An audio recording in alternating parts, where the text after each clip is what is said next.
Analyzing network logs includes many things.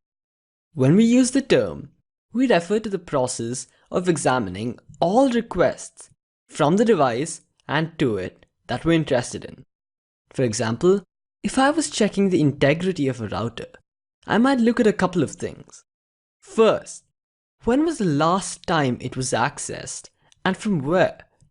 Second, were the logs ever cleared, or was there any change to the administrative password?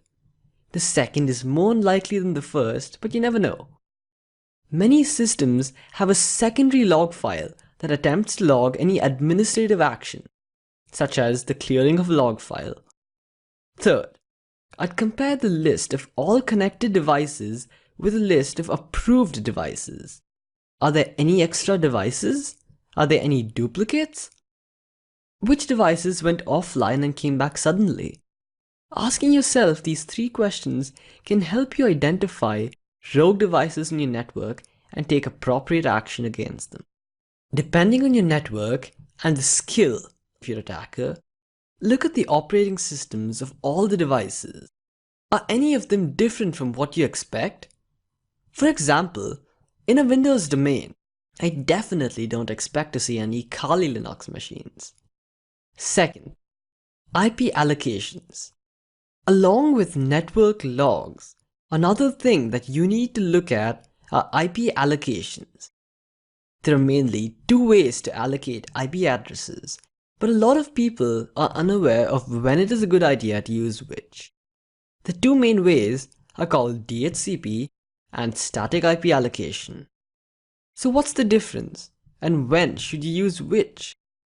DHCP allows the router to automatically assign IPs to any device that connects to your network.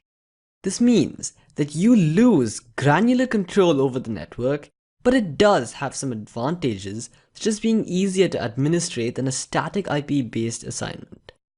Using DHCP also allows an intruder to set up rogue DHCP servers in order to redirect all network traffic to a router that's already under their control.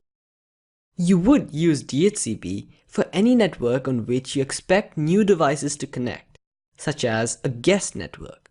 However, on internal networks, such as networks that you do not expect nor want new devices on, you should opt for static IP allocation. This way, you can block most rogue devices that might attempt to connect after, say, obtaining the PSK, or in physical attacks, just plug themselves into the network. Next up, installed software. When you're in charge of security of your organization, it is important that you know just what software is installed on each user's system and also which versions. This allows you to identify if there have been any modifications to the system, if any new packages have been installed, or if the version numbers have changed. Obviously, depending on your security policy, this may not even be worth your time. For example, if you allow users to install any programs which they wish to use on their own systems, which is a terrible practice for high security networks, then the software might just be them. However, if you see a program called Mimikatz on the computers, for example, then it might be a sign of an infection. And again, with advanced persistent threats, you're less likely to see such obvious flags. You should ensure that you communicate with your employees and ensure that every program that is on their systems has a valid purpose. Additionally, every virus doesn't have to be a change to the software version or be a completely new program. It's very common to see viruses install themselves as patches to pre-existing programs.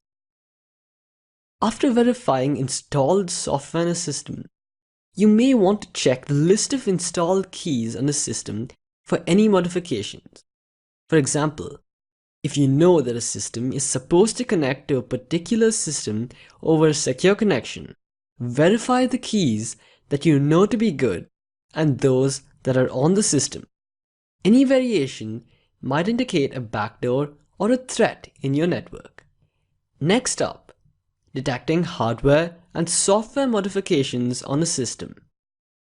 This is made easy by the fact that you can pre-install tamper-resistant features such as seals on computer cases or sensors in order to detect if they've been opened.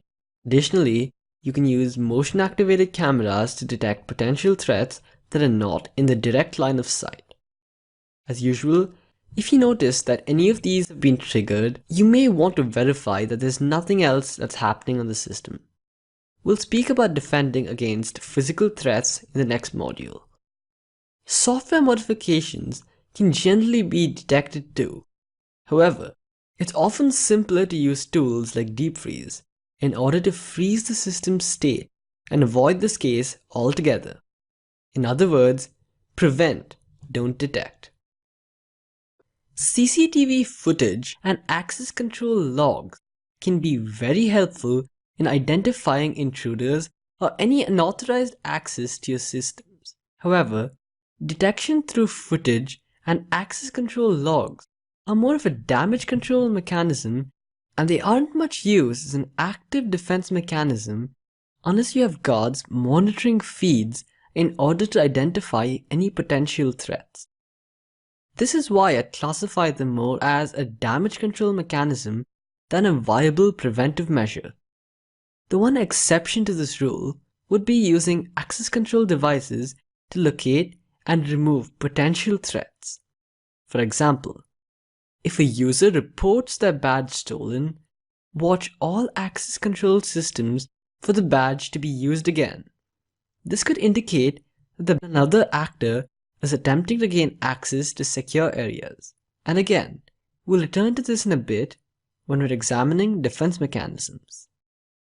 Phishing attempts. We'll speak about this and how to set up your systems in order to ensure that your users don't fall for them, as well as what you should be doing with all phishing emails that you see in the next module. But phishing emails can be a great way for you to identify more advanced threats targeted at your organization. For example, if you analyze a phishing email, you'll want to look for a couple of things. First, the attack goal and the presence of any sort of sophistication. If you decide to reverse engineer the payload in the mail, if any, look to see how it attempts to exploit the system. Is it abusing a well-known or publicized exploit? Or is it attacking a new, undisclosed flaw in the system? Or is it even more personal than that? That is it attempting to exploit software that only your organization uses? This could indicate that the attempt is more personal than it would be otherwise. You already know how to differentiate between a commodity threat actor and an APT, but here's how you might be able to do it using the characteristics that they both possess during the attack. For example, if you're able to detect an attacker making a lot of noise in a particular area of your network, then you must do two things. First, keep scanning the other regions of your network while also proceeding to examine network traffic from them more religiously, since there's now a good chance that the attack from this section is a decoy and is a plot to distract you. Additionally, it's important to ensure that you're examining the traffic from a system that is currently under attack in order to verify that the attacker isn't just a standard garden variety threat, but is actually something more. Let's do another thing. I'm going to gray out some of these possible attacks. Bonus points if you can tell me why I just did. Have you figured it out? Great! If you haven't and you think I'm just being cryptic for kicks, here you go. The grayed out checks are the ones that are most likely to be decoys or likely to be completely empty if you're dealing with an advanced threat. For example, if an attacker has actually managed to completely bypass all of your defenses and protection mechanisms, do you really think they'll be careless enough to leave things like traces in software lists? Nah, if you're being attacked by an advanced persistent threat, there's a very good chance that you will never see these logs. On the other hand, if someone were to backdoor one of your systems, or in this case, perform a man-in-the-middle attack, it would be practically impossible for them to forge a cryptographic key like the ones used in secure protocols like SSH. Unless, of course, you're dealing with an attacker so dedicated and advanced that they modify the binaries in your system in such a way that the displayed key is completely different from the real one, which definitely makes it an advanced persistent threat. Therefore, any blips in these areas, or rather the lack of them, could indicate a breach, and a breach by either an extremely careful or dangerous attacker. And really, which one would you prefer? It's pretty obvious now that almost any defense will have to be based off the non-grade sections. We'll come back to this in the next module.